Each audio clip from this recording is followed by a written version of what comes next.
खबर दमदार में अगली खबर जौनपुर से, जहां पर सीएमओ के दफ्तर के पास आग लग गई और दफ्तर के परिसर में जलाया गया सामान। टीबी अस्पताल के पास भीषण धुआं उठा है। मानकों को ताक पर रखकर यहां पर कबाड़ में आग लगा दी गई।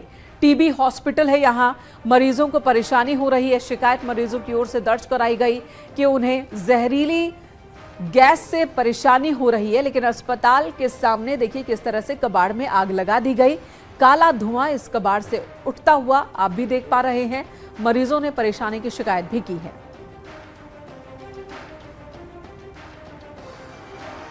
तो जौनपुर में सीएमओ दफ्तर के पास कबाड़ में लगाई गई है आग और टीबी के मरीज पास में ही वार्ड में भर्ती हैं, उनका इलाज चल रहा है। उन मरीजों ने परेशानी की शिकायत की है।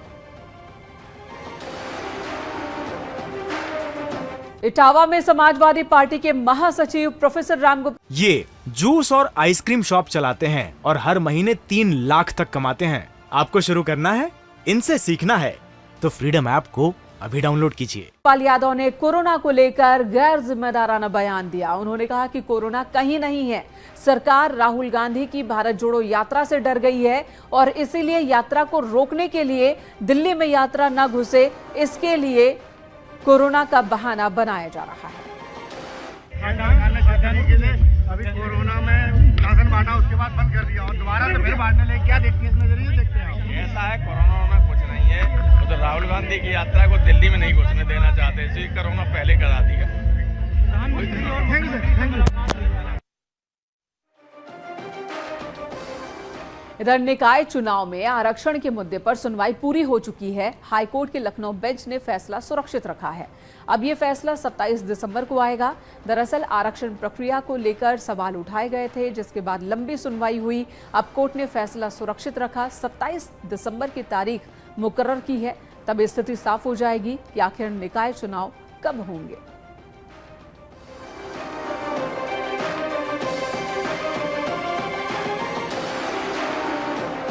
हो गई और माननीय अदालत ने जजमेंट रिवर्स कर लिया। सर, आज जो बहस हुई है, क्या लगता है कि कोर्ट कितना संतुष्ट है सरकार के पक्ष से? कोर्ट ने अभी बहस सुनी है दोनों पक्षों की और अभी कोर्ट का फैसला आएगा। आज सबसे बड़ी बात जो हुई है कि छुट्टियों में अदालत खोली गई इस महत्वपूर्ण मुकदमे के लिए, ये एक बहुत बड़ी बात थी। माननीय मुख्य न्यायाधीश महोदय से, मुख्य न्यायमूर्ति महोदय से अनुमति लेकर के आज कोर्ट खोली गई खाली एक मुकदमे के लिए और सुबह से शाम तक बहस चली। पिछले भी कई दिनों से बहस चल रही थी।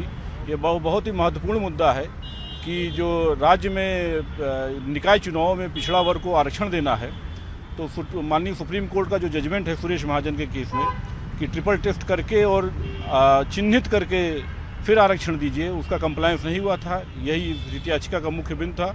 दूसरा बिंदु था रोटेशन का कि 2017 में रोटेशन गलत दिया गया था, तो अगर 2022 में रोटेशन करना है तो 2017 को न मानकर 2012 के रोटेशन के आधार पर आरक्षण की प्रक्रिया की जानी चाहिए। और इन दोनों बिंदुओं पर हम लोग की बहस हो गई है और माननीय न्यायालय ने फैसला सुरक्षित कर लिया है।